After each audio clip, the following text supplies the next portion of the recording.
Olá pessoal, namastê, sejam bem-vindos a mais um vídeo aqui no canal dessa minha nova fase, depois de tanto tempo sem postar novidades por aqui. Eu resolvi fazer esse vídeo para compartilhar algo que está sendo bem especial na minha vida nesse momento e que, por mais que se relacione com uma tatuagem que eu estou cobrindo, eu tenho certeza de que você vai conseguir fazer links muito interessantes com a sua história, mesmo que você não tenha nenhuma tatuagem. E eu resolvi gravar esse vídeo aqui, eu já sabia que eu queria falar sobre isso. Muita gente tem me perguntado por que eu estou cobrindo essa minha tatuagem. Muita gente, inclusive, diz, poxa, mas eu fiz uma tatuagem inspirada nessa sua e de repente você não gostava dela, por que você está cobrindo essa tatu? E eu resolvi falar sobre isso aqui no vídeo de hoje. E a verdade é que essa tatuagem, ela tem uma relação muito forte com a história da codependência na minha vida. Eu já compartilhei aqui como foi que começou a minha história de codependência. No ano de 2007, eu namorava com um cara que eu achava que era o grande amor da minha vida. Eu me mudei de cidade, fui morar em Ilhabela por causa desse relacionamento e alguns meses depois de eu ter ido pra lá, eu tomei o maior pé na bunda, o pé na bunda mais histórico de todos os tempos. E num momento ali de grande fragilidade, eu tinha feito uma série de decisões levando em consideração estar com ele e de repente o relacionamento não ter ido pra frente, deixou um buraco, um vazio, na verdade reacendeu um buraco e um vazio muito grande que existiam dentro de mim e que eu não tinha consciência. E o que eu fiz? A melhor coisa que eu consegui fazer na época, que foi me atirar no primeiro relacionamento que eu podia com um cara que eu sabia que tinha muito interesse em mim. Esse cara era um cara que o meu ex, né, que me deu o pé na bunda, morria de ciúmes, ele tinha, assim, verdadeiro pavor desse cara. Toda vez que a gente encontrava com o cara na rua, ele fechava a cara, e eu acho que esse também foi um grande motivador para eu ter me envolvido nessa relação. E aí a gente começou a fazer a tatuagem, agora não dá mais para ver, mas aqui embaixo eu tinha uma flor de lótus, que tinha sido um tatuador, que já tinha feito várias tatuagens em mim, aqui em São Paulo, um cara super competente. Como eu tinha já essa flor de lótus aqui, eu queria um jardim no meu braço. E foi assim que eu comecei a tatuar várias flores. Aqui, por exemplo, tem uma calêndula, aqui atrás. O Ricardo fala que parece um esqueleto de pterodáctilo. Mas, na verdade, é um copo de leite. Aqui tinha uma peônia, ele aumentou a peônia.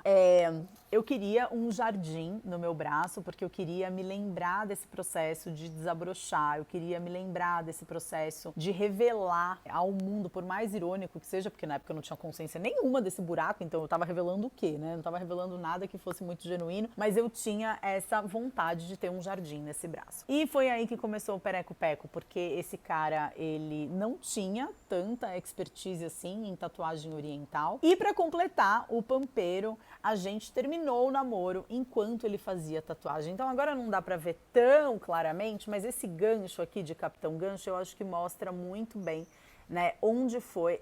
Até aqui a gente estava namorando. E eu recentemente tive assim esse insight de que eu insisti na tatuagem durante o mesmo tempo em que eu insisti no relacionamento. Eu já sabia que não era um relacionamento que ia dar certo, a gente já tinha terminado, estava sendo uma coisa horrorosa e mesmo assim eu continuei alimentando de alguma forma por esse vazio, pelo medo de ficar sozinha e continuei alimentando também a tatuagem. Então desse ponto aqui para baixo, eu não sei se vocês vão conseguir ver, mas aqui, tá vendo essa marquinha branca que tem aqui?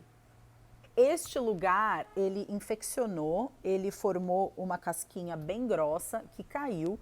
E esse lugar aqui foi um lugar que eu lembro que ele estava tatuando e eu chorando. Mas eu não estava chorando por causa da dor na tatuagem. Eu estava chorando porque eu tinha plena consciência de que o relacionamento não ia dar certo. E mesmo assim eu não sabia o que fazer da minha própria vida. Eu não sabia o que fazer da minha solidão. Eu não sabia o que fazer daquela minha nova realidade em que eu estava morando numa outra cidade. Tinha ido para essa outra cidade por causa de um cara que não apenas tinha me chifrado com uma outra pessoa, mas que tinha engravidado essa outra pessoa. E eu não tinha tantos amigos assim, eu não tinha uma rotina de trabalho estabelecida, enfim. Com o tempo, isso foi em 2008, então se passaram 12 anos de lá pra cá. Eu olhava para essa tatuagem, para um trabalho que não tinha ficado do jeito que eu queria, olhava para coisas que eu não gostava nessa tatuagem, mas que eu não tinha tido a coragem de dizer que eu não tinha gostado, porque de alguma forma eu tinha medo de desagradar, eu tinha medo de decepcionar. Eu via lugares, agora, né, já foi coberta, mas onde tinha essa campânula, em que o sombreado tinha ficado muito escuro. E eu me lembro que eu queria algo mais leve, eu me lembro que eu queria algo mais sutil,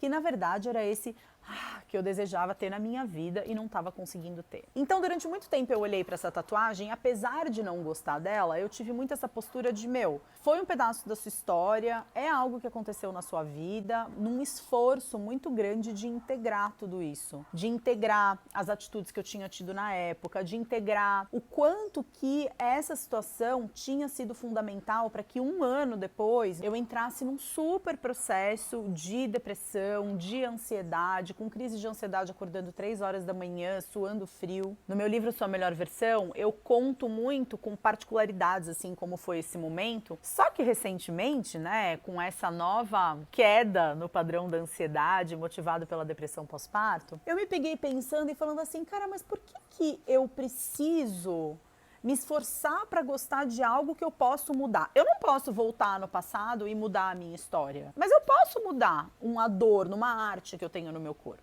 E aí foi muito engraçado, porque eu tava querendo fazer outras tatuagens, como essas daqui, da minha mão. Tava querendo fazer um trabalho nesse braço aqui, porque tá escrito Gael, e eu quero escrever Dante, quero fazer um trabalho aqui nesse braço. E aí eu recebi a indicação de um tatuador por parte do grupo de mães da escola do Gael. 2 pessoas diferentes me indicaram o mesmo cara. E esse cara, por incrível que pareça, eu já conhecia. Quer dizer, isso aconteceu em 2008, em 2009 eu tive essas crises de ansiedade, em 2010 eu fui pra China. Quando eu voltei da China e eu comecei a fazer os cursos de filosofia taoísta lá na Sociedade Taoísta do Brasil, eu conheci esse cara. Falei com ele, mandei uma mensagem pelo WhatsApp pra ele. E aí foi muito engraçado, porque ele falou, porque eu só faço coisas maiores. E aí eu falei, coisas maiores? Olhei pro meu braço e falei, por que não? E foi tão bacana porque naquele momento eu tive essa consciência, eu posso valorizar a minha história, eu consigo enxergar coisas que aconteceram na minha vida e que fizeram com que eu fosse a pessoa que eu fui, que fizeram com que eu me tornasse a pessoa que eu me tornei, porque se eu nunca tivesse caído nessa codependência, eu nunca teria tido a crise de ansiedade, eu nunca teria ido pra China, eu nunca teria estudado meditação, nunca teria começado os vídeos do YouTube, nunca teria conhecido o Ricardo, nunca estaria com os meus filhos, enfim. Eu sou capaz de reconhecer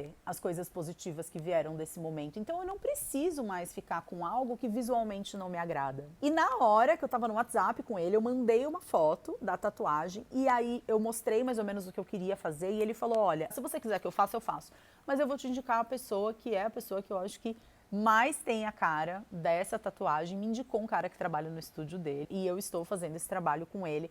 Acho que vão aí mais umas 3 sessões, acredito eu.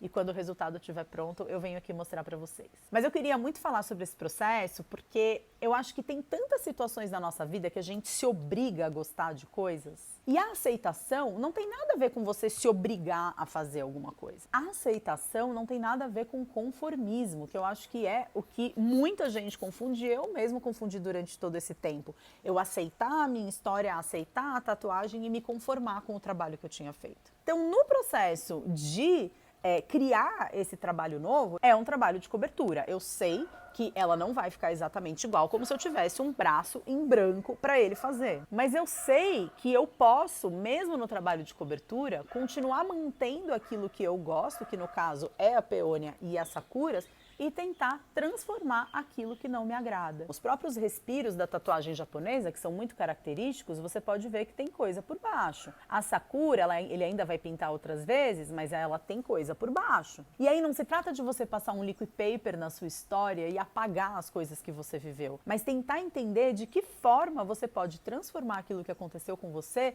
no melhor possível. E é isso que eu tô fazendo nessa tatuagem, é isso que eu estou fazendo na minha vida e é isso que eu senti vontade de te encorajar a fazer na sua vida também. Então não deixa de comentar aqui embaixo o que você achou desse vídeo. Me conta se você se identificou de alguma forma. Se você achar que esse vídeo pode ajudar alguém, não deixa de encaminhar. E a gente segue aqui, mais uma vez, refletindo sobre todo esse caminho louco, porém lindo, do autoconhecimento e da espiritualidade. A gente se fala muito em breve. Um grande beijo. Tchau!